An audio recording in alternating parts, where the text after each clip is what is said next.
सच्चिदानन्दरूपाय विश्वोत्पत्त्यादिहेतवे तापत्रयविनाशाय श्रीकृष्णाय वयं नुमः। यं प्रव्रजन्तमनुपेतमपेदकृत्यं द्वैपायनो विरहकातराजुहावं पुत्रेति तन्मयतया तरवोऽभिनेदुस्तं सर्वभूतहृदयं मुनिमानतोऽस्मि। मनोजवं मारुततुल्यवेगं जितेन्द्रियं बुद्धिमतां वरिष्ठं वातात्मजं वानरयूथमुख्यं श्रीरामदूतं शरणं प्रपद्ये। श्री रुक्मिणी माता की जय। इह घोरे कलौ प्रायो जीवश्चासुरतां गतः क्लेशाक्रान्तस्य तस्यैव शोधने किं परायणम्। पूजनीय नाथ महाराज, पूजनीय श्री व्यासजी प्रस्तुत भागवत महात्म्यातील प्रथम अध्यायातील 6 श्लोकाच्या संबंधात आपण वर्तमान चिंतनरत आहोत। या श्लोकाच्या माध्यमातून शौनकांनी सूत महाराजांना दुसरा अशा प्रकारचा प्रश्न विचारलेला आहे। तिसरा प्रश्न विचारला। पहिले 2 प्रश्न आहे की भक्ती ज्ञान आणि वैराग्यापासून प्राप्त होणारा विवेक जो महान अशा प्रकारचा आहे, साधनेमध्ये अत्यंत त्याची गरज आहे, तो विवेक कसा काय वाढविला जातो। दुसरा प्रश्न विचारलेला आहे माया मोहाचा निराश वैष्णवांकडून कोण्या पद्धतीने केला जातो। आणि तिसरा प्रश्न या श्लोकामध्ये विचारला की या घोर अशा प्रकारच्या कलियुगामध्ये जीव सहसा असुरतेला प्राप्त झालेले आहेत आणि जीव असुरतेला प्राप्त झालेले असल्यामुळे वेगवेगळ्या प्रकारच्या क्लेशानं ते आक्रांत म्हणजे त्रस्त अशा प्रकारे झालेले आहेत। तर या जीवांच्या शुद्धीसाठी, या जीवांच्या उद्धारासाठी कसल्या प्रकारचा मार्ग आहे या संबंधामध्ये प्रश्न विचारला। त्यामध्ये कलियुगाला घोर हे विशेषण लावलं। तर या विशेषणाचा काय भाव असावा या संबंधामध्ये आपण काल विचार करून गेलो की घोर म्हणजे भयंकरता, की ज्याचं श्रवण जरी केलं तर आपली वृत्ती अगदी चलबिचल होऊन जाईल, अशी सगळी अवस्था आपण त्या संबंधामध्ये काल 11 विचारांना प्रगट केलं। शूद्र किंवा सामान्य लोक मोठ्या माणसाचा आदर फक्त जी जी या शब्दाच्या माध्यमातून करतील। घरोघरी गायीची संख्या कमी होऊन कुत्र्यांची संख्या वाढेल, कलियुगाची घोरता। पुरुष कमी होतील आणि स्त्रिया भरपूर होतील। स्वर्ग नरक या लोकांविषयी समाजामध्ये संशय राहील। 5वा विषय आपण सांगितला, कोणत्याच प्रकारचं शास्त्र शिकलेलं नसताना शास्त्र शिकलेले आहोत आम्ही अशा पद्धतीनं समाजाला निर्णय देतील। कोण्याच प्रकारे गुरुजनांची सेवा न करता स्वयंस्फूर्ण अध्ययन करून स्वतःला विद्वान समजतील। मुलं वडिलांना, सुना, सासवांना कामामध्ये नियुक्त करतील आणि आपल्यावर केलेल्या उपकाराची परतफेड करण्याची प्रवृत्ती या कलियुगामध्ये कोणामध्येच राहणार नाही। राजे लोक केवळ ऐकूनच सजा देतील, पुराव्याची अपेक्षा ठेवणार नाही। राजानः कर्णवेदिनः, त्याचं उदाहरण आपण अल्ट्रासिटी कायदा या संबंधात काल बोलून गेलो। आणि कृतयुगामध्ये, त्रेता द्वापार युगामध्ये ज्या महात्म्य लोकांचा जन्म झाला, ध्रुव, प्रल्हाद वगैरे जे महान महान भगवत भक्तांचा जन्म झालेला आहे, तर त्या भक्तांच्या म्हणण्यानुसार वागणार कोणी नाही। मग काय करतील तर फक्त त्या भक्तांचे चरित्र गातील आणि ते चरित्र गाणं हीच त्या भक्तांची पूजा समजली जाईल। त्या चरित्राप्रमाणे आपलं आचरण करण्याचा प्रयत्न या युगात कोणी करणार नाही। आणि 11वी गोष्ट सांगितली होती, मर्त्यानां त्रिंशत् परमायुः, जे मृत्यूलोकामध्ये आलेले आहेत मर्त्यानाम 30 परमायु, सर्वात शेवटचं त्यांचं आयुष्य अगदी खूप झालं, चांगली खाण्याची व्यवस्था आहे, चांगली पिण्याची व्यवस्था आहे, असा जर कोणी असेल तर त्याचं आयुष्य आमचं शास्त्र सांगून राहिलं तो 30 वर्ष जगल, फक्त 30च्या पलीकडे त्याचं आयुष्य राहणार नाही. हा विचार काल आपण करून गेलो. हे कलियुगाची घोरता आहे. मात्र या कलियुगाच्या घोरतेनं झालं काय, तर नियम आहे, ज्याच्या आत राहू, ज्याच्या सोबत राहू, त्याचे गुण आपल्यामध्ये आल्याशिवाय राहत नाहीत. मग या घोर कलियुगाच्या संगतीत राहणारे जीव काय होणार आहे. शौनकजी उत्तर देतात, जीवाच्या असुरताम गतः, जीव असुरतेला प्राप्त झालेले आहेत. संगत ज्याची आपण करत असतो, कळत न कळत आपलं वागणं, बोलणं, पाहणं अगदी त्या माणसासारखं होत राहतं. हे का एक उदाहरण सांगता बाजूने संगतीच्या संबंधात, एक पोपटीन होती, तिला 2 पिल्लं झाले, काही झालं, एक ते पोपटाचं पिल्लू, एकाचं नाव सुकंठी, एकाचं नाव मुक्त, असं काहीतरी नाव त्या 2 पिल्लांचे. एका पिल्लांचं पालन साधूजनांच्या आश्रमामध्ये झालं, तिथं त्यांनी पालन पोषण केलं. एक जे पोपटाचं पिल्लू होतं त्याचं संरक्षण, त्याचं पालन, त्याचं पोषण हे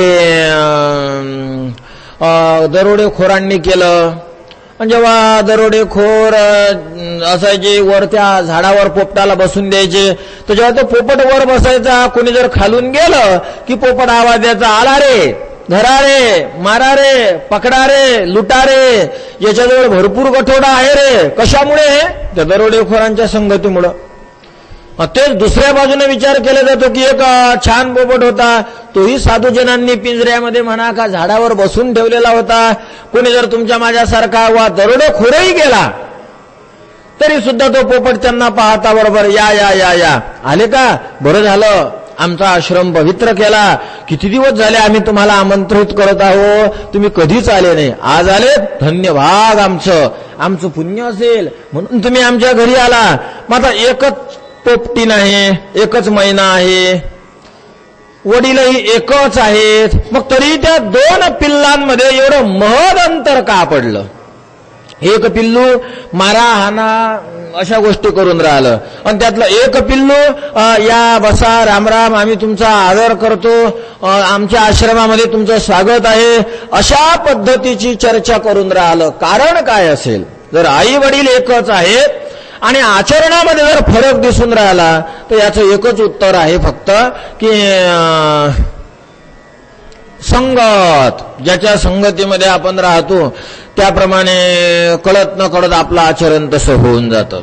जसं त्या पिल्लांचं पोपटाचं झालं, मला त्याच पद्धतीने या कलियुगाचं झालेलं आहे. मुळात माणसं खराब आहेत अशातला प्रकार नाही. आणि मुळात खराब बिराब हा विषय कसा काय असतो. एखाद्या मोबाईलमध्ये खराब दृश्य दिसलं, नटनटींचे फोटो दिसले, महाराजाचा मोबाईल आहे, तर त्या मोबाईलचा काय गुन्हा आहे, मोबाईलचं काय चुकलं, मोबाईलमध्ये काय प्रॉब्लेम आहे. त्या एखाद्या व्यक्ती त्याच्यामध्ये देवधर्मही पाहू शकतो, एखादा व्यक्ती त्यामध्ये तीर्थक्षेत्राचे दर्शन करू शकतो, एखादा व्यक्ती त्यामध्ये साधू संतांचं चरित्रही टाकू शकतो. आणि तुम्ही पिक्चर टाकला तर त्याच्या बॉडीत काही नाही, त्याच्यामध्ये एक मेमरी कार्ड असतं, छोटीशी जागा, नखा एवढी जागा आहे की तेवढ्या जागेमुळं पूर्ण मोबाईलचं कंट्रोल केलं जाईल आणि जे तेच ठरवेल कार्ड तेच त्याच्यामध्ये दिसेल. मग महाराज तसं आपलं हे पूर्ण म्हणजे एक हँडसेट आहे आणि यामध्ये मन नावाची एक चीप आहे, मेमरी कार्ड आहे असं समजा. आणि त्या मनामध्ये जे भरल्या जातं तेच तुमच्या तोंडातून येतं, जे मनामध्ये भरल्या जातं तेच तुम्हाला तोंडातून बोलावं वाटतं, जे मनामध्ये भरल्या जातं तेच तुम्हाला तुमच्या डोळ्यांनी पाहावं वाटतं, जे मनामध्ये भरल्या जातं तेच तुम्हाला तुमच्या कानाने ऐकावं वाटतं, जे मनामध्ये तर काही नाही. जे गुण कलियुगामध्ये आहेत ते गुण या जीवात उतरायला लागले, मनामध्ये उतरायला लागले. एक साधं उदाहरण घ्या. एखादं तापलेलं लोखंड आहे, एकदम लाल बुंद, घिसाड्याच्या त्या आवीतून नेमकंच काढलेलं किंवा त्याच्यात तपून राहिलं, बाहेर लाल बुंद होऊन आलेलं आहे. आणि एखादा छोटासा तार घेतला तुम्ही, ते लोखंड आहे 50-60 किलोचं, आणि तुम्ही घेतला 4, 10, 12 ग्रॅमचा आणि त्या लोखंडाला जर टच करून ठेवला तर हळूहळू हळूहळू हळूहळू त्या लोखंडातली उष्णता तुम्ही लावलेल्या तारामध्ये येणारच आहे, तुम्हाला हातामध्ये चटका लागणारच आहे. एखाद्या बोर्डामध्ये विद्युत आहे, तुम्ही हातात लोखंडाचा तार घेतला, बटन सुरू केलं आणि त्या बोर्डाच्या त्या याच्यामध्ये तो तार दिला घालून, तुम्ही उड्या मारणारच आहात. का तर तुमचा संबंध त्या विद्युतशी आला, तुमचा संबंध त्या तापलेल्या लोखंडाशी आला. मग तुमच्या तारामध्ये लोखंड उतरून तुमचं शरीर तपेलच. तसं महाराज कलियुग रूपी तपलेलं लोखंड, कलियुग रूपी बोर्ड, ज्यामध्ये भरपूर 250-300 नाही अगदी 1000-2000 व्होल्टेज वाहून राहिलेला आहे. आणि त्या व्होल्टेजमध्ये तुम्ही एवढासा तार घेतला तुमच्या मनाचा आणि तो मनाचा तार कलियुगाच्या लोखंडाला लावला, मग तो तार तपून तुम्ही तापणारच आहात. मग काय होणार आहे? लोखंडातली उष्णता तारात येणार आहे. मग काय होणार आहे? त्या बोर्डातली गरमी तारात येणार आहे. मग काय होणार आहे? कलियुगातील गुणधर्म तुमच्या मनात येणार आहेत आणि मनात आले की तुमचं शरीर तापणार आहे, तुम्हाला पीडा होणार आहे, तुम्ही त्रास भोगणार आहात. मग सगळी अशा प्रकारची लिंक सुरू होणार. बरं, मग काय झालं या कलियुगाच्या संगतीमुळं? तर भागवतकार शौनकजीने उत्तर दिलं, प्राजीवा च असुरतांगतः, जीव हा असुरतांगतः, जीव असुरतेला प्राप्त झालेले आहेत. असुरता जीवाला प्राप्त झाली. कशाला असुर म्हणतात याच्या संबंधात आपण 2 पद्धतीने जे काही माझ्या नजरेत आलं ते शास्त्रचिंतन आपण करण्याचा प्रयत्न करणार आहोत. पहिलं तर असं आहे, असुर ही एक योनीच मानली जाते. असुर ही एक विशिष्ट प्रकारची योनी आहे आणि कश्यपजीचं संतान आहे. कसं आहे पहा, दक्ष प्रजापतीला बऱ्याचशा मुली झाल्या, त्यापैकी 13 मुली कश्यपांना दिल्या. हे कश्यप कोण आहेत? ब्रह्मदेवाला 6 मुलं झालेत, मानसपुत्र. तसे भरपूर सगळी सृष्टी ब्रह्मदेवाची आहे, पण या पोरांविषयी आपण विशेष विचार करू. मानसपुत्र ब्रह्मदेवाची मुख्यत्वाने 6. त्यातले पहिले मानले जातात मरीची, दुसरे मानले जातात अत्री, तिसरे मानले जातात अंगिरा, चौथे मानले जातात पुलस्त्य, 5वे मानले जातात पुलह आणि 6वे मानले जातात क्रतू. हे 6 ब्रह्मदेवाचे चिरंजीव. या 6 पैकी जे पहिले मरीची आहेत, या मरीची पासून झाले कश्यप महाराज. मरीचीचे चिरंजीव कश्यप, म्हणजे कुठं कुठं ब्रह्मदेवाचेच कश्यप सांगितले जातात, कुठं कुठं मरीचीचे कश्यप. मग तुम्ही मला कुठं कुठं म्हणजे नेमके कोणाचे कोण हे तर सांगा ना. तर मला या कथेच्या क्षेत्रातलं, पुराण क्षेत्रातलं एक ठरलेलं उत्तर आहे आणि वेदांतातलं बी. वेदांतामध्ये विचार, चिंतन, मनन, मंथन करत असताना जेव्हा आपण निरुत्तर होतो ना, आपल्याला काही आठवत नाही, तर तेव्हा वेदांतांनी एक ठरलेलं उत्तर दिलेलं आहे. त्याचं नाव आहे माया. माया म्हणान थांबा. का ब्रह्म कसा निर्गुण निराकार हो?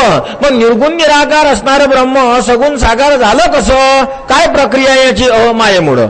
पण नाही, मग ते झालं प्रक्रिया काय? काय नाही, माया. माया म्हणलं की बोलायचं नाही, उत्तर काही आठवणार नाही पुढं. आणि पुराण क्षेत्रामध्ये जेव्हा कथेचे विभेद आपल्या समोर येतात आणि अडचणी तयार होतात पुराणामध्ये, तर तेव्हा एकच त्याचं उत्तर आहे, ते म्हणजे कल्पभेदेन संगच्छेद. कल्पाचा भेद मानावा आणि ह्या संगती लावून घ्याव्या. आम्ही अनेक वेळा कथा सांगत असतो, पण मार्कंडेयाची कथा सगळ्यांना माहित आहे की त्यांचं आयुष्य कमी होतं, 14 वर्ष फक्त आयुष्य होतं. कारण महादेवाने प्रसन्न होऊन सांगितलं की तुम्हाला भरपूर जगणारा पोरगा पाहिजे, पण नालायक, निर्बुद्ध, का थोडासा जगणारा देऊ पण तो बुद्धिमान असेल. तुम्हाला कोणता मुलगा पाहिजे? मुकुंद ऋषी म्हटले, बा असा निर्बुद्ध पोरगा वाहण्यापेक्षा, नाही का, ते उतथ्यांची कथा आहे, त्यांना मंत्रही जपता येत नव्हता, वडिलांनी घराच्या बाहेर काढून दिला. यांना काय घरामध्ये ठेवून अशा पोरांना जन्म देऊन काय करायचं?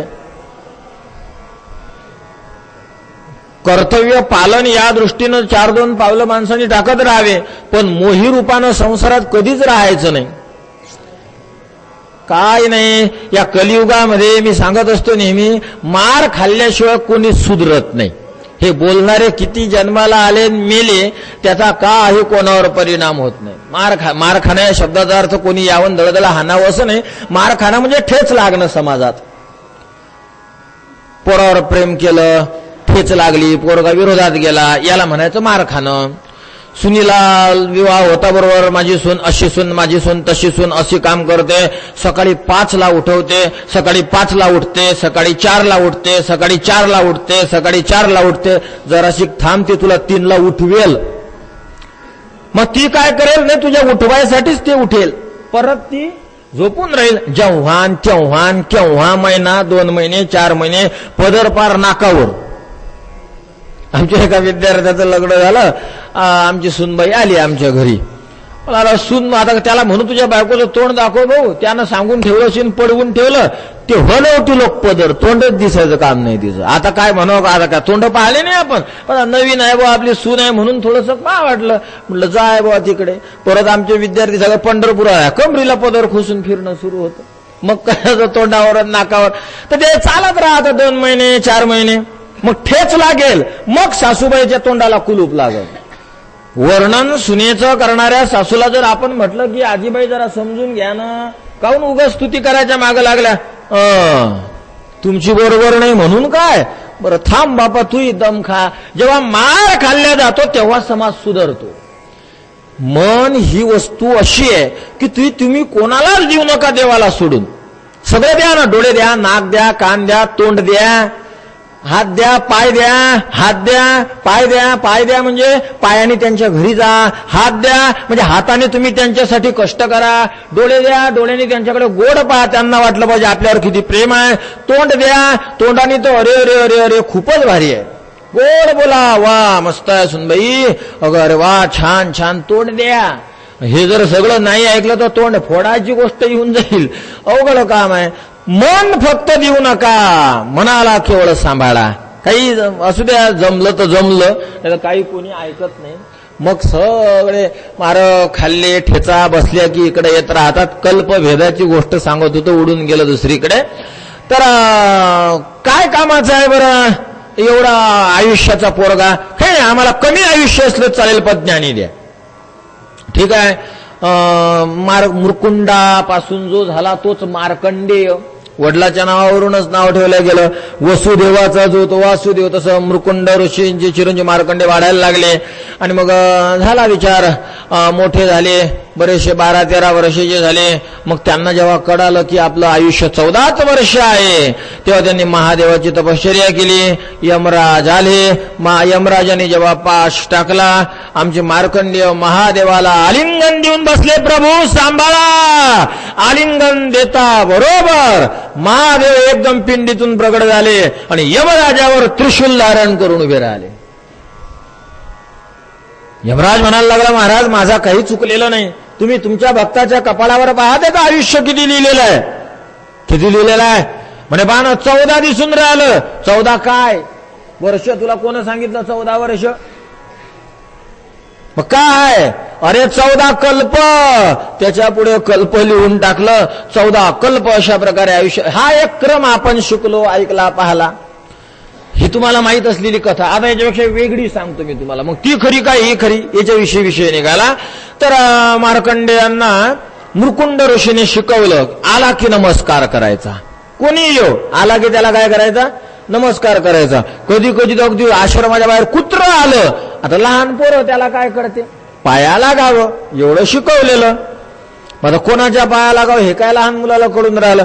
कुत्र आलं की त्याच्या पाया लागायचं, मांजर आली त्याच्या पाया लागायचं, बैल गाय आली तिच्या पाया लागायचं. मार्कंडेयांचा नित्यक्रम असा दर्शनाच्या संबंधाचा चालू.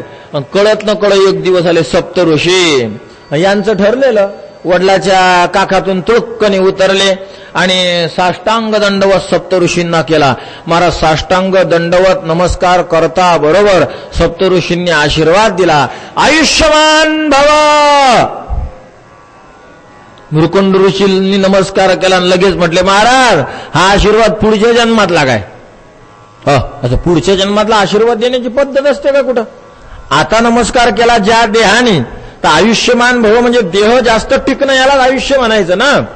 मग या देहाचं मस्तक टेकल्यावर दुसऱ्या देहाला कसा का आशीर्वाद देईल? याच देहाला, म्हणजे तुम्ही यालाच आयुष्यमान भव म्हटले का? हा कुंडली माहिती आहे का तुम्हाला याची? नाही, जरा पाहा ना. ऋषीमुनी द्रष्टे असतात. कुंडली पाहिली महाराज, आयुष्य 6 महिने उरलं, 6 महिने आयुष्य उरलं आणि आशीर्वाद दिला आयुष्यमान भव. साधूचे शब्द जर फेल गेले तर मग तुम्ही आम्ही सारखे चला जाऊ, आपल्या पंक्तीत बसून घ्यायचं. मग त्यांना फेल जाण्यासाठी शब्द वापरत असतो आपण, मग साधूचे शब्द व्यर्थ केल्यावर काय. मग त्यांनाही संकट पडलं की मुखातून शब्द तर निघाला पण आयुष्य तर 6 महिने राहिलं.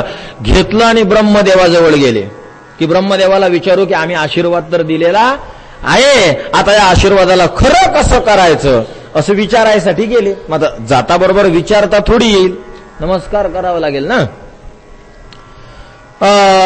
पद्धत असते, नमस्कार करावा, बोलावं, 4-2 गोष्टी चांगल्या आणि मग हळूच म्हणावा तुमची परवानगी असेल तर आम्ही काही विचारतो, अशी पद्धत आहे. आळंदीला आमच्याकडे एक लघु शिकण्याकरता एक विद्यार्थी आला होता. तो खोलीत बसलेला, आम्ही स्नानाला गेलेलो, मी स्नान करून आलो.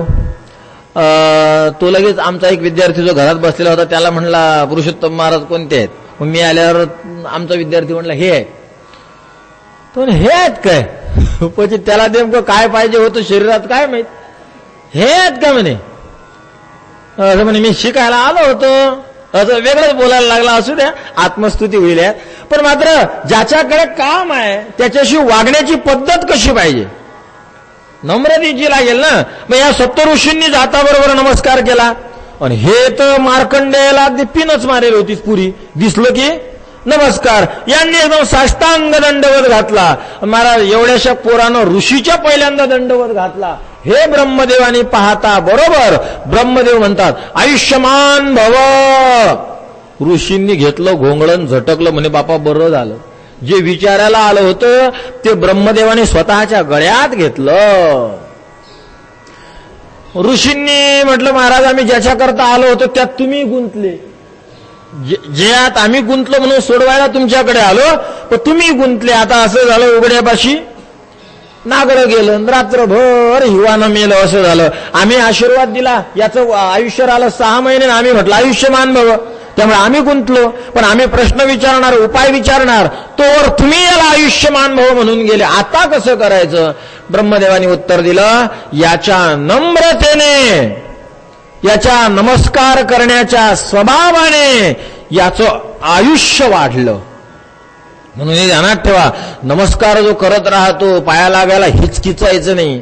आणि पाया कधी असं कबड्डी कबड्डी सारखं दर्शन नाही घ्यायचं. कबड्डी कबड्डी कळते ना तुम्हाला, पाठीचं दर्शन घ्यायचं ना, कबड्डी कबड्डी कबड्डी कबड्डी, तसं दर्शन नाही घ्यायचं. अगदी पायावर मस्तक टेकवावं.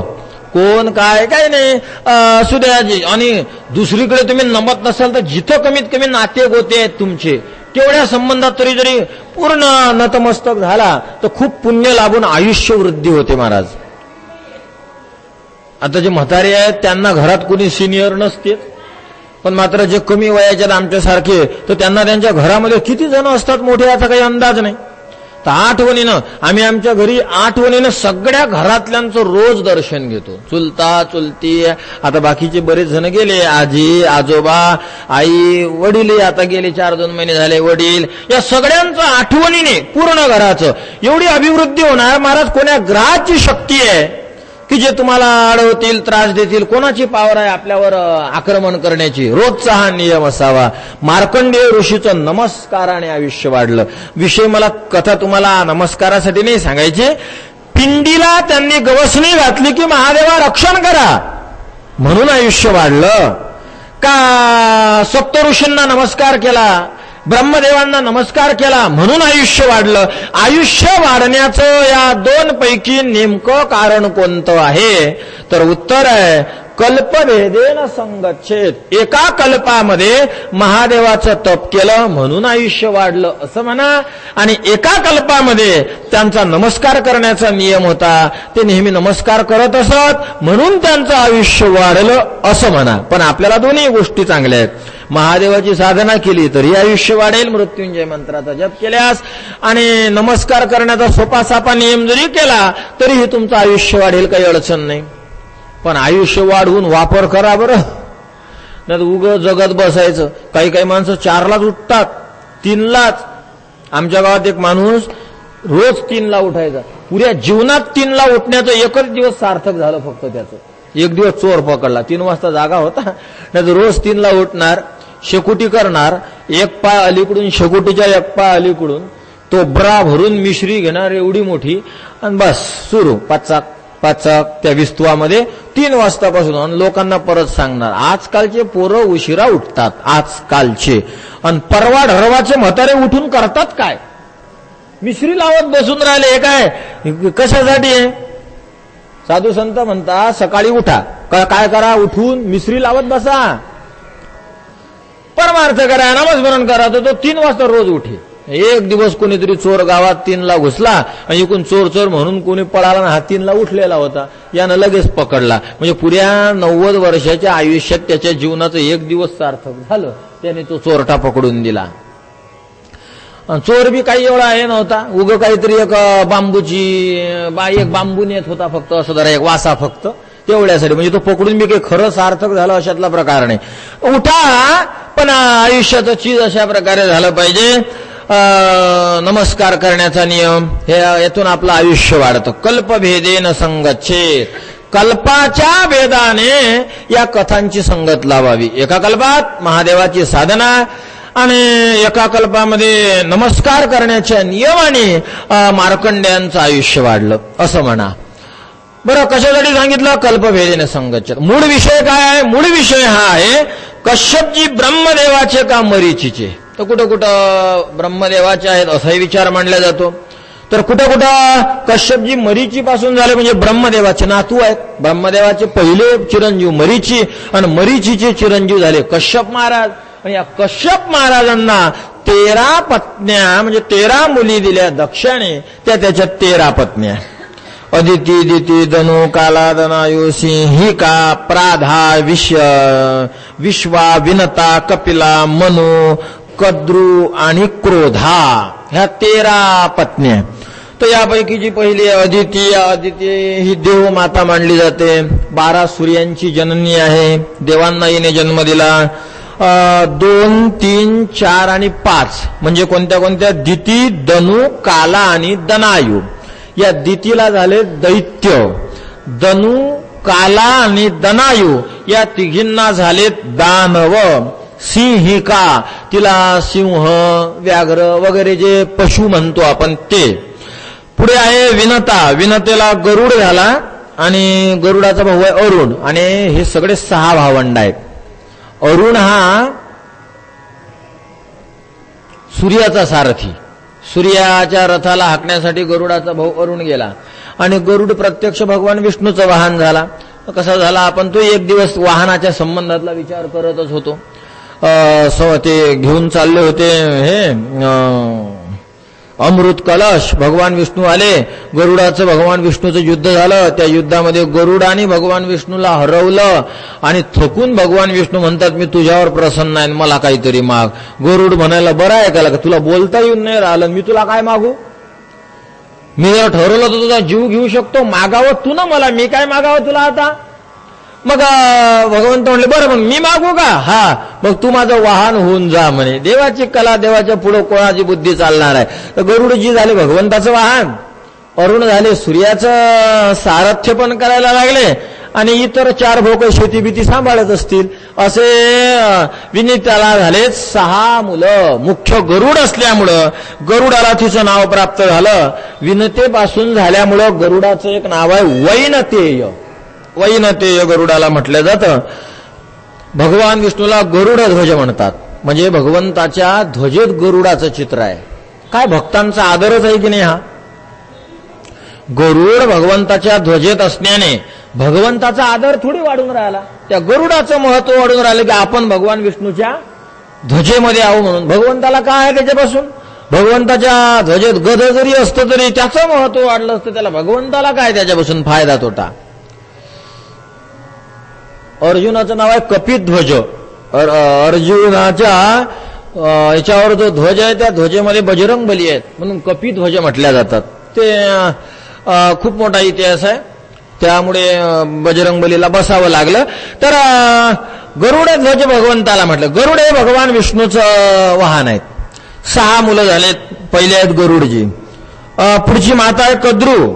त्या कद्रूला सर्प, नाग यात खूप असे प्रकार, नाग वेगळे, सर्प वेगळे, हजारो प्रकार शास्त्रामध्ये डायरेक्ट त्या नागांचे नावं लिहिलेले आहेत, सर्पांचे नावं लिहिलेले आहेत, भरपूर अशा प्रकारचे आहेत. पुढे मनू नावाची ही एक पत्नी आहे कश्यपजीची. त्या मनूपासून जे झाले त्याला म्हटलं जातं मानव. आता एक थोडा संशय येतो. मनोहो जातः यः सह मानव. जे मनूपासून झाले, कश्यपजीची पत्नी, त्याला मानव म्हणतात. पण बरेच लोक बोलताना मीही अगदी परवापर्यंत मनू महाराज असा अर्थ घ्यायचो. जे मनू असतात ना, तर ते मनू पासून जे झाले ते मानव. पण आता कळालं हे मनू म्हणजे मनू महाराज नाहीत. हे मनू म्हणजे कश्यपजीच्या 13 पत्न्यांमधली एक पत्नी आहे मनू, आणि त्या मनू पासून जे झाले ते मानव. परवापर्यंत माझा विचार तसाच होता. म्हणजे तसा होता म्हणजे मी काही वाचून तो केला नव्हता, कोणाच तरी ऐकून तो केला. मग कदाचित सांगणाऱ्याचं चुकलं का त्याचं ऐकत असताना माझं चुकलं आणि म्हणून मी तसा अर्थ घेत होतो हे माहित नाही, पण मी असा घेत होतो. विचारून पहा कोण कसा घेत होता, तो भ्रम निराश करा. मनू महाराज जे ब्रह्मदेवापासून मनू आणि शतरूपा दोघं जण झाले, तर मनू आणि शतरूपा मनूला दिली. ब्रह्मदेवाच्या शरीरापासून दोघं झालेत, मनू शतरूपा, आणि त्यांचा विवाह झाला. मग का बहीण भावाचा विवाह, ब्रह्मदेवाचीच पोरगी आहे शतरूपा, ब्रह्मदेवाचे चिरंजीव आहेत मनू, त्यांचा विवाह केला. बहीण भावाचा विवाह केला का? तर त्याचं उत्तर शास्त्राने खूप बारीक दिलं. ते भगवान विष्णू आणि लक्ष्मीजी असल्यामुळं ते कायम पती पत्नी आहेत. ते कधी आले कशातून आले याला महत्व नाही, त्यांचं पती पत्नी असणं हे कायमचं पक्का आहे. एका बसमध्ये बसली म्हणून का बहीण भाऊ झाले? पती पत्नी जर आधी विवाह झालेला आहे, मग ती एका बसमध्ये बसली तरी पती पत्नी आहेत, एका विमानात बसले तरी पती पत्नी आहेत, एक कोल्हापूरला एक हैदराबादला असला तरी तिथं त्याच्या नावानं कुंकू लावेलच, ते पती पत्नीच आहेत. तसं शतरूपा आणि मनू कुठूनही आले तरी ते आधीच पती पत्नी आहेत, त्यामुळे त्यांचा विवाह झाला. तर हे मनू शतरूपा यांच्यापासून जे झाले मनूपासून त्यांना म्हटलं जातं मानव, अशी आहे वदंती. कदाचित सांगणारे दुसऱ्या हेतून सांगत असतील, मलाच ते कळालेलं नसेल त्यांचं ऐकताना. पण आज माझा भ्रम मात्र निवृत्त झाला, एवढं पक्का आहे. मनू ही कश्यपजीची एक पत्नी आहे आणि तिच्यापासून जे झाले त्यांना मानव म्हटलं जातं. मनूपासून जे झाले ते मानव असं आहे. आणि मला यातलं महत्वाचं हे सांगायचं आहे की जीव असुरतेला प्राप्त झाले. आणि एक क्रोधा नावाची पत्नी आहे कश्यपजींची, क्रोधा तिचं नाव. आणि या क्रोधा नावाच्या पत्नींनी ज्यांना जन्म दिला त्यांना म्हटलं जातं असुर. एवढ्यासाठी ही कथा मी तुम्हाला सांगितली. कारण इथं शौनकजी म्हणून राहिलेले आहेत की या घोर कलियुगाच्या संगतीमुळे जीव असुरतेला प्राप्त झालेले आहे. जीवश्चा सुरतांगत, जीव असुर झालेत. मग असुर झाले म्हणजे हे आहेत खरे असुर, जे कश्यप महाराजांच्या 7 नंबरच्या पत्नीपासून, क्रोधा नावाच्या पत्नीपासून जे झाले त्यांना असुर म्हणतात. म्हणजे कसं काय होय असुर म्हणतात, म्हणजे काय यांच्यामध्ये गुण आहे? तर उत्तर आहे, जे अत्यंत क्रोध करतात त्यांना असुर म्हणतात. हे आता एक असुराचं लक्षण. आणि या क्रोधेचे जे चिरंजीव आहेत, थोडंसं काही झालं की राग. महाराज बरेचसे असे गुन्हेगार आहेत जन्मठेप भोगून राहिले. का रे भाऊ, का बरं जन्मठेप भोगली? खून केला. आता ते तर पक्कच आहे, खून केल्याशिवाय उगाच तुम्ही कोणाच्या हिरव्या मिरच्या पावशेरभर चोरल्या म्हणून थोडी तुम्हाला जन्मठेप देणार आहे. खून तर केलेलाच असेल, पण खून का केला? महाराज लय राग आला होता आपल्याला, खूपच क्रोध आला होता. बरोबर काय झालं होतं? 5 दिवस झाले आमचं खोरं नेलं, आणून द्यावं का नाही? दुसऱ्याची वस्तू पचवण्यासाठी असते का? बरोबर, आता नको रागू नका, आता मी चोरलं तुझं खोरं. मग जरा शांत आवाजात सांग ना. हा बरोबर. हा तर 5 दिवस झाले खोरं नेलं, म्हटला होता उद्या देतो. खोरं काय असते? खोरं म्हणजे 100-200 रुपयाचं खोरं. आणि त्यानं नेलं 5 दिवस, दुसऱ्या दिवशी येतो म्हणला 5 दिवस झाले दिलं नाही. बरं नाही 5 दिवस झाले दिलं. मी स्वतः गेलो त्याच्या घरी आणि त्याला म्हटलं का रे आमचं खोरं मी आणलं नाही म्हटला. खोटं बोलायला लागला. आणि महाराज नुसती इकडं तिकडं नजर पाहिली. आणि बरं मग काय झालं? खोरं दिसलं ना माझं. मग पुढे काय घेतलं ना खोरं. मग काय घरी आला का नाही? घरी नाही आलो, टाकलं मग खोरं घेतलं आणि त्याच्या डोक्यावर टाकलं. मग त्यानं काय झालं, त्यानं हे झालं, इथं आलो 200 रुपयाच्या खोऱ्यासाठी एवढा राग आला की ते खोरं उलट नाही सरक त्याच्या डोक्यात घातलं आणि जन्मठेप झाली. क्रोध याला म्हणतात. ठीक आहे तो खोटा बोलला, ठीक आहे तो चुकीचा बोलला, त्यानं तुम्हाला बनवलं, त्यानं तुमचं खोरं चोरलं, पण रुपये किती 200, आणि त्या 200 रुपयाच्या खोऱ्यासाठी आज खून करून जन्मठेप भोगून राहिले. आणि तुमचे पोरं आता खोरं खांद्यावरलं टाकून नाही राहिले. खांद्यावरलं खोरं टाकत नाही, कळते ना. रोड टाकायचं असलं की तुमच्याच पोराला बोलवतात, नाल्या खांदायच्या असल्या तुमच्याच पोराला बोलवतात, काही गावातले कामं असले ग्रामपंचायतचे की तुमच्याच पोराला बोलवतात, जे नीचातले नीच काम आहे मोऱ्या काढायच्या असल्या गावातल्या खोऱ्यानं की तुमच्याच पोरांना बोलवतात. तुम्ही जर घरी असते 1000-2000 रुपयावर शाहूकारी करत होते, कस्तुरी पोरांचं छान पोट भरत होते, पोरांवर चांगले संस्कार पडले असते, आणि आज तुमचे मुलं साधू असते. तुम्ही घरी नसल्यामुळं आई तर लहानपणीच त्यांची वारलेली आहे आणि बापाचे पांघरून वरून निघून गेलं, आणि ते पोरं कसे काय चांगले राहणार आहेत. आज तुमच्या पोरांच्या हातात खोरं आलं. जो जन्मठेप भोगून राहिला ना त्याला काय म्हणाल आता, असुर. त्याला असुर म्हणावं लागेल.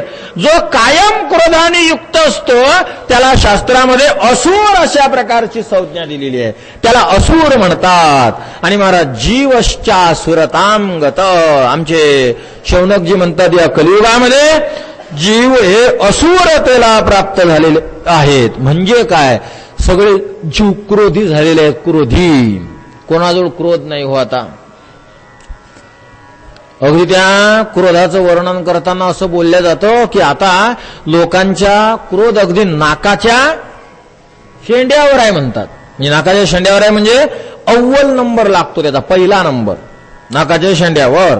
शरीरात जर घुसायचा प्रयत्न केला या बाजूनं तर पहिल्यांदा काय आहे, नाकच आहे. म्हणजे नाक म्हणजे पहिल्या नंबरावर क्रोध आहे. थोडंसं जरी काही अहंकाराला पीड बसली तर लगेच क्रोध येतो. गुन्हे करणार नाही असं नाही, गुन्हा जरी केला तुम्ही जर त्याच्या अहमला पिडलं तर लगेच क्रोध येणार. आमच्या शेगावला एका ठिकाणी एका कीर्तन आमचं नव्हतं, एका महाराजांचं, आणि कीर्तन चालू झालं. त्यांनी काहीतरी कागदपत्र घेतली ते श्रोत्यांना वाटले. जे मेलेली व्यक्ती खूप मोठी होती, तर मग त्यांचं जीवनचरित्र हे ते महाराजांच्या पुढचे लोक पेपर वाचत. जेवढे लोक कीर्तनाला होते त्यातले 99% लोक पेपर वाचत. आता काय करावं, त्या महाराजांना कोडं पडलं. बरं, एका जणाला म्हणून पाहिलं, कोणा राग आला त्याला, म्हणजे तू पुढे बसून पेपर वाचून राहिला, मग तू कडेनं जाऊन पेपर नाही वाचायला पाहिजे का. म्हणजे चूक त्याची, बोलावं तर राग येऊन राहिला. महाराज जीव या कलियुगामध्ये, आणि महत्वाचं वाक्य आहे शौनकजींनी या ठिकाणी शब्द वापरला प्रायः. प्रायः, प्रायः म्हणजे बहुतांशी, भरपूर जण. जीव हा असुरताम गत, या कलियुगामध्ये बहुतांशी जीव हे क्रोधाला प्राप्त झालेले आहेत, असुरतेला प्राप्त झालेले आहेत. सगळ्यांनाच राग येतो असं नाही, काही काही मुळीच राग नाही येणारे माझ्यासारखे असतातही, तो काही विषय नाही. पण मात्र क्रोधी प्रायः जीवा असुरताम गत, क्रोधाला प्राप्त झालेले जीव आहेत. आणि प्रायः भरपूर आहेत. म्हणजे कलियुगाचा असर कलियुगातल्या सगळ्या माणसांवर झालेला आहे असं काही नाही. काही काहींवर झालेलं नाही. आपले श्रोतेबा कसे शांत आहेत. आहे का कोणाला क्रोध येते? येते कोणाला क्रोध? तुम्ही इकडे तिकडे नजरी टाकून पहा, असे शांत असतात. काही कोणाचं घेणं नाही, काही कोणाचं देणं नाही. म्हणजे अगदी प्रवचनाचं सुद्धा काही घेणं नाही, प्रवचनाचं काही देणं नाही. मग काहून आले? तुमची इज्जतीचं रक्षण करायला. आता मग तुमच्या पुढे कोणीच नाही बसलं तर तुमचं काय होईल? आल्याबद्दल धन्यवाद, तुमचं पुण्य आहे, तुम्हाला इथं तरी आणून ठेवतं आहे. म्हणून हे प्रायः पद वापरलं शौनक महाराजांनी. शौनक महाराजाला माहित आहे रुक्मिणीच्या मंदिरातले जे प्रवचनाला आलेले आहेत ना, ते क्रोधी नाही आहेत, ते शांत आहेत, निवांत आहेत. म्हणून प्रायः हा शब्द वापरला. याच्या बाहेरचे जे बाकीचे आहेत ते सगळे असुरतांगत, ते सगळे क्रोधाला प्राप्त झालेले आहेत. पहा तुम्ही जरा नजरी फिरून, आपले शांत आहे, क्रोध नाही, काहीच नाही. एवढी शांती आहे, एवढी शांती आहे की ती शांती पाहिली की आपल्याला क्रोध यायला पाहतो. एवढे निवांत असे. तर असुरतांगत प्रायः, हे विनोदानं मी म्हणलो, असं काही नाही. आपल्यालाही क्रोध असू शकतो. प्रायः शब्दाचा अर्थ फक्त एवढाच आहे की कलियुग सगळ्यांवर असर करते असं नाही. प्रायः शब्दाचा अर्थ ते बहुतांशी, म्हणजे सगळ्या लोकांना क्रोध येईल असं नाही, काहींना क्रोध येतो आणि काहींना येत नाही, भरपूरांना येतो. प्रायाच असुरतामगतः, एक अर्थ असा घ्या. क्रोधाने युक्त जीव झालेत. दुसरा अर्थ असा घेता येईल याचा, असुर पदातूनच शब्द अर्थ निघून राहिला. असु शब्दाचा अर्थ संस्कृत मध्ये होते मंडळी प्राण. असु शब्दाचा अर्थ काय होतो? प्राण. आणि र शब्दाचा अर्थ रक्षती म्हणजे राखणं, रक्षण करणं. ज्याला असं वाटतं आपले प्राण राखले जावेत, अगदी साध्या सरळ सोप्या भाषेमध्ये सांगतो, ज्याला असं वाटतं मी कधी मरू नाही, याला म्हणतात असुर. असु म्हणजे प्राण आणि र म्हणजे रक्षण करणं. मग आता प्राणाचं रक्षण करणं याला साध्या सरळ सोप्या भाषेत काय सांगाल? मी कधीही मरू नाही, मी कधीच मरू नये असं ज्याला वाटत त्याला म्हणतात असुर. कोणाला वाटतं यातल्याला मरा सांगा बरं? अगदी जग्ग झालेले 90-95 वर्षाच्या म्हाताऱ्याला जर आपण म्हटलं की ओ फिरून राहिले काठ्या घेऊन, मरा नाही यापेक्षा, तो म्हणेल तू मर, तुझी माय मरू दे, तुझी पत्नी मरू दे, अख्खी तुझी खानदानला आग लागू दे आणि त्याचं तेरवीचं जेवायला मला येऊ दे, माझ्या कोण बरं मारायच्या मागं लागला. मर हा शब्द आपल्याला आपल्या संबंधितांना नाही सहन होत महाराज.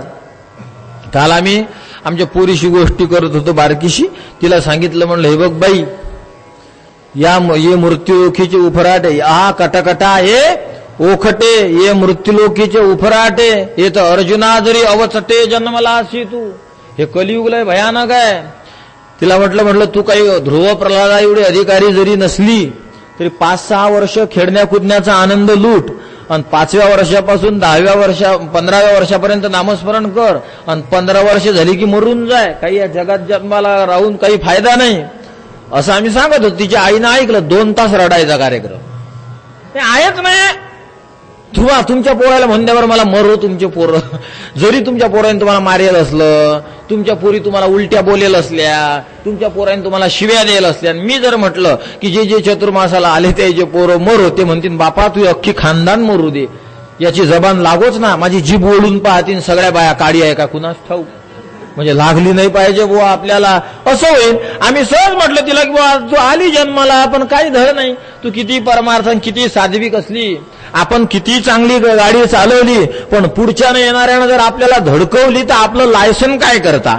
ते काय यमराजा चालते का? माझ्याजवळ लायसन आहे. यमराज म्हणजे बरोबर मग जाय वापिस मृत्यू लोकात, असं थोडी चालणार आहे. आपण लय भारी गाडी चालवून राहिलो पण तेच जर आपल्या अंगावर आले तर काय कराल?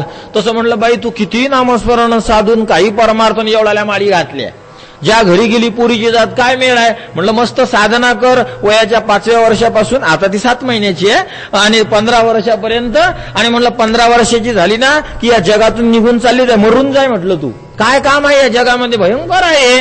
तिच्या आईनं ऐकलं बुवा. ते 2-3 तास रडायचा, इकडून प्रवचन होऊन जाऊस तो रडायचा कार्यक्रम सुरू होता. सहन होते मरण हा शब्द या जगात कोणाला? अगा मरा हा बोल न, हा पण तुम्ही मरा मग रडायला तयार, उसनी शक्ती घेऊन रडायला तयार. जर शक्ती संपली नाही या शरीरातली, उसनी घेतात. चहातून घेते, कोणी तंबाखूतून घेते, कोणी कॉफीतून घेते, कोणी पाण्यातून घेते. बस चहा पितात रडून रडून. ओ बाईचा गळा सुकला ग, हिला चहा. गळा सुकला का सुकू दे ना जरा, दम तरी बसन. गळा सुकला, चहा पाजतात. चहा पाजली की ते नव्या दमानं सुरू करते. मग आई रडणं सुरू कर, तू जर गपचूप बसली की घरी चहा करा लागन.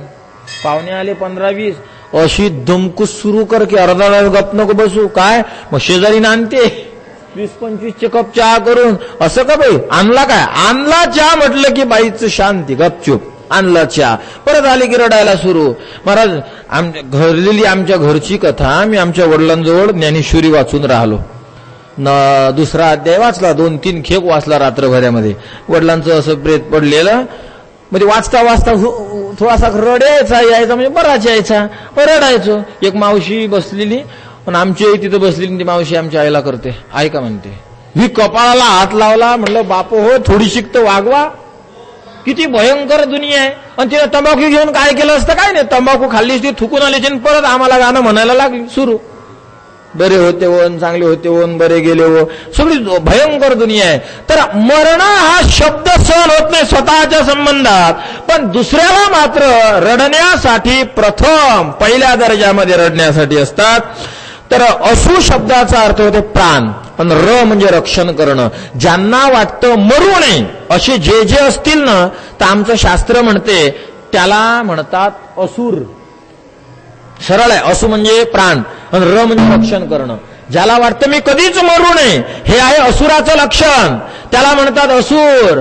मग आता पहा असे कोण कोण आहेत की ज्यांना वाटतं मरू नये. कोण आहे असं? मग आता याचं जर परीक्षण केलं तर मग तर काही विषयच नाही. परीक्षण करायला जसं ते डॉक्टर नाही का आपले ठोके पाहतात, स्केटिस्कोप आणतात आणि पाहतात. आता कोणाला मरू वाटत नाही, एक सोपा उपाय सांगतो मी. एक तलवार घेऊन या, एकाच्या अंगावर जात जा तलवार घेऊन, बंदूक घेऊन. जो ना असं असं केलं समजायला मरू वाटते, असं असं केलं समजायला मरू वाटते. आणि असं जर तुम्ही घेऊन फिरले तर जगामध्ये असा कोण असेल बरं की तुम्ही तलवार घेऊन गेले की तो अशी मान करेल? याचा अर्थ कोणीच नाही. म्हणजे जगामध्ये सगळ्यांना असं वाटतं मी मरू नये, पण काही काही आहेत असे की ज्यांनी मरणच मारलेलं आहे. मरण माझे मरून गेले, म्हणून याला म्हणतात प्राय. जे काही साधक आहे, जे काही उत्तम कोटीतील लोक आहेत, ते सोडले की तुमच्या माझ्यासारखे सगळे प्राणाच्या रक्षणाच्या मागं लागलेले आहेत. म्हणून शौनकजी म्हणतात हे जीव असुरतेला प्राप्त झालेले आहेत, असुरतेला प्राप्त झालेले आहेत. य घोरे कलौ प्रायः जीवश्चा सुरतांगतः. आता यांच्या अंतःकरण असुरता आली, म्हणजे प्राणाचं रक्षण व्हावं ही असुरता आली. यांच्या अंतःकरणामध्ये क्रोध आला, क्रोध म्हणजेच असुरता, ही असुरता यांच्या अंतःकरणामध्ये आली. मग काय झालं यामुळे? मग क्लेशाक्रांत. ज्याला मरणाची भीती आहे, ज्याच्याजवळ क्रोध आहे, जो असुरतेच्या विकाराला प्राप्त झालेला आहे, त्याला दुःख होणारच आहे, वेदना होणारच आहे. तर क्लेशाने तो आक्रांत झालेला आहे. क्लेश पदाचे अनेक अर्थ होतात. भक्तिशास्त्रामध्ये 3 प्रकारचे क्लेश वर्णन केलेले आहेत भक्तिशास्त्रकर्त्यांनी. पहिला क्लेश भक्तिशास्त्राने मांडलेला आहे क्लेश. क्लेशस्तु पापम तद्बीजमविद्या चेती त्रिधा. पहिला क्लेश मांडला पाप, दुसरा क्लेश मांडला पापाचं बीज, आणि तिसरा क्लेश मांडला भक्तिशास्त्रानं अविद्या. पापरूपी क्लेश, पुढं तद्बीजरूपी क्लेश आणि अविद्यारूपी क्लेश. पापरूपी क्लेश, या पापरूपी क्लेशामध्ये 2 प्रकार भक्तिशास्त्राने केले. अप्रारब्धम भवेत पापम, प्रारब्धम चेति द्विविधम. चेति द्विधा, एक प्रारब्ध पाप आणि एक अप्रारब्ध पाप. प्रारब्ध पाप म्हणजे जे तुमच्याजवळ आता आहे ते पाप, आणि अप्रारब्ध पाप म्हणजे जे संचितामध्ये आहे ते पाप. थोडक्यामध्ये संचित रूपी पाप म्हणजे बँकेतले पैसे, आणि प्रारब्ध रूपी पाप म्हणजे खिशातले पैसे. एवढाच फरक आहे. खिशातले पैसे तुम्ही लगेच खर्चू शकता, जे खर्चायसाठी बँकेतून काढून खिशात घेतले त्याला म्हटलं जातं प्रारब्ध. आणि जे बँकेत आहेत तुम्ही पुढे भोगणारच आहात, त्यांना तुमचेच आहेत ते, याला म्हटलं जातं संचित अप्रारब्ध रूपी पाप. असे 2 पाप आहेत. ते प्रारब्ध पापही आहे आपल्याजवळ. तुका म्हणे पापे येथे रोगाची रूपे, वेगवेगळ्या प्रकारच्या रोगांना आपल्या शरीराने आश्रय केलेला हे पाप आहे. अप्रारब्ध पाप अजून ते आपल्याला माहित नाही. आपण जे कुंडली काढतो ना मंडळी, त्या कुंडलीचं गणित मी तुम्हाला सांगतो. हे कुंडली म्हणजे आपल्या 10% कर्माचा आलेख असते फक्त. किती टक्के कर्म? 10% कर्म. तर त्या 10% कर्मामध्ये 5% कर्मानं तुम्हाला मिळालं शरीर. मग राहिलं किती टक्के कर्म? 5%. आणि ते 5% तुम्ही भोगता. मग तेवढ्यात ती कुंडली. 12 घरं. प्रथम घराचं नाव तनू, दुसऱ्याचं नाव कुटुंब, तिसऱ्याचं नाव भ्रातृ पराक्रम, चौथ्याचं नाव सुख, 5व्याचं नाव पुत्रविद्या, 6व्याचं नाव शत्रू रोग, 7व्याचं नाव जाया, 8व्याचं नाव गंडांतर, 9व्याचं नाव धर्म, 10व्याचं नाव कर्म, 11व्याचं नाव लाभ, आणि 12व्या स्थानाचं नाव मानलं जातं कुंडलीमध्ये व्यय. तर हे 12 घर आहेत कुंडलीचे. तर जे 12 घर आहेत, मग तुम्हाला तुमचं शरीर कसं राहील याचा विचार पहिल्या घरात केला जातो. तुमच्या घरात पैसे अडके कसे येतील साधे, आणि घरामध्ये मुलं बिलं पत्नी यांचे परस्परातले संबंध कसे राहतील याचा विचार कुंडलीमध्ये दुसऱ्या ठिकाणी केला जातो. समाजामध्ये तुमची प्रसिद्धी कशी होईल याचा विचार कुंडलीमध्ये तिसऱ्या ठिकाणी केला जातो. तुम्हाला चारचाकी वाहन भेटेल का नाही, का पैदलच फिरत राहाल याचा विचार कुंडलीमध्ये चतुर्थ स्थानामध्ये केला जातो. तुम्हाला मुलं बाळ कसे होतील याचा विचार कुंडलीमध्ये पाचव्या ठिकाणी केला जातो. तुम्हाला रोगबिग कसे होतील याचा विचार सहाव्या ठिकाणी केला जातो.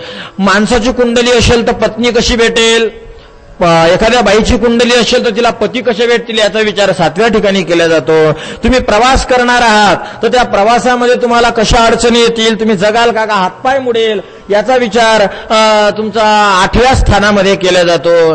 तुम्ही पुण्य परमार्थ कसा कराल याचा विचार कुंडलीमध्ये नवव्या स्थानामध्ये केला जातो. तुमचं कर्म तुमच्याकडून कसं केलं जाईल, कोणाशी तुम्ही किती उपकारक वागाल, तुमच्याकडून कामं काय होतील याचा विचार 10व्या स्थानात केला जातो. तुम्हाला काय मिळेल याचा विचार 11व्या स्थानात केला जातो. आणि तुम्ही मुक्त होणं, तुमचा खर्च किती होणार आहे कमाईच्या मानामध्ये याचा विचार 12व्या स्थानामध्ये केला जातो. म्हणजे कर्ज बिर्ज कळतं तिथं. तर हे साधं विधान आहे, कुंडली आहे, पण एवढ्यामध्ये काय, पण तुमचं कर्म किती सांगतात. एवढ्या मोठ्या कुंडलीमध्ये तुमचं कर्म फक्त सांगितलं जातं 10%. त्या 10 मध्ये 5% जर शरीर भेटलं पण तुम्हाला राहिलं 5%, मग तुमचं कर्म उरलं किती, 90%. 90% जे कर्म आहे त्या कर्माला म्हणा संचित कर्म, आणि जे कुंडलीत दिसून राहिलं त्या कर्माला म्हणा प्रारब्ध कर्म. कुंडलीतलं पाप आमचं भक्तिशास्त्र म्हणते ते प्रारब्ध पाप आहे, आणि कुंडलीत जे दिसून नाही राहिलं ते पाप आमचं शास्त्र त्याला म्हणते अप्रारब्ध पाप म्हणा, संचित पाप म्हणा. तर एवढे पाप आपण घेऊन बसलेलो आहोत. हे पहिला क्लेश मांडला शास्त्राने, पापरूपी पहिला क्लेश. तर या पापांच्या निवृत्तीसाठी मग साधना सांगितल्या. पर पापाची निवृत्ती कशी केली जाते, परमार्थाच्या द्वारा याचा विचार केला. पुढचा क्लेश मांडला भक्तिशास्त्रांनी, बीज, पापाचं बीज, ज्याला वासना संस्कार म्हणलं जातं. आमचे भागवतकार म्हणतात या पाप बीजाची निवृत्ती परमार्थाच्या द्वारा केली जाते. तैस्तान्य घाणी पूयन्ते तपोदान व्रतादिभिः ना धर्मजम तद हृदयम तदपि शांग्री सेवया. तर तुम्ही दान केलं, तप केलं, व्रत केलं, इत्यादी उपासना केल्या तर यातून काय होतं, यातून पाप जातं पण पापाचं बीज नाही जात. मंडळी ही नीट आहे का, दान केलं, तप केलं, व्रत केलं तर यानं होतं काय, यानं पाप जातं फक्त, पापाचं बीज नाही जात. हिमालयात गेले पाप जाईल, गंगेचं स्नान केलं पाप जाईल, पण पाप करण्याची जी वासना आहे, पापाचं जे बीज आहे तुमच्या अंतःकरणामध्ये ते पापाचं बीज यानं निवृत्त नाही होत. याच्यासाठी काय करावं लागेल, आमच्या भागवतानं उपाय सांगितला. ना धर्मजम तद हृदयम तद अपि ईश अंग्री सेवया. पांडुरंगाची सेवा करा, अंतःकरणातली पाप करण्याची वासनाही निघून जाते. पांडुरंगाची सेवा करा, पांडुरंगाचं नाव घ्या, राम म्हणा, कृष्ण म्हणा, विठ्ठल म्हणा, कोणतंही नाव घ्या, आणि कोणतंही घ्या, एवढ्यावर नाही तर कसंही घ्या. परोक्ष प्रभू इव प्रियाः, परोक्ष प्रभू इव प्रियाः, परोक्ष प्रिया इव देवाः, परोक्ष प्रिया इव देवाः. देवाला परोक्ष बोलणं आवडते, म्हणजे तुम्ही विठ्ठलच्या इठ्या म्हटलं तर जास्त आवडते देवाला. इठाई, किठाई, माझी कृष्णाई, कान्हाई असे जर नाव तुम्ही घेतलं तर जास्त आवडते. वाल्मिकीजींचा उद्धार कोण्या नावानं केला परमात्म्याने, रामनामाने. मरा सुरुवात केली त्यानं म्हणायला, मरा मरा मरा मरा मरा मरा मरा मरा मरा मरा मरा मरा मरा मरा. देवानं काय केलं, जे यानं मरा मरा म्हणायला सुरू करेल आहे ना, तर त्या सुरुवातीचा पहिला एक म खोडून टाकला, बाकी सगळं राम राम झालं ना आपोआप.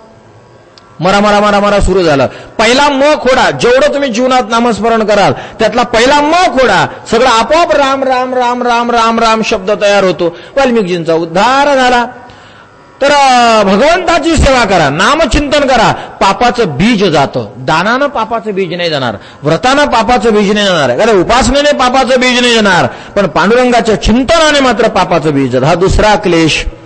तिसरी म्हणले जाते अविद्या. महाराज अविद्येची निवृत्ती भक्तीने होते, पुढे भक्तीने धरिले हाती, आणि मागे मग ज्ञान, वैराग्य आणि धर्म हे सगळं आपोआप येत राहतं. तुम्ही भक्ती करा, ज्ञान येतं, वैराग्य येतं, धर्म येतो. मग ज्ञान आलं की ज्ञान काय करेल? ज्ञान तुम्हाला मुक्त करेल. म्हणजे अविद्या सुद्धा भक्ती निवृत्त करते.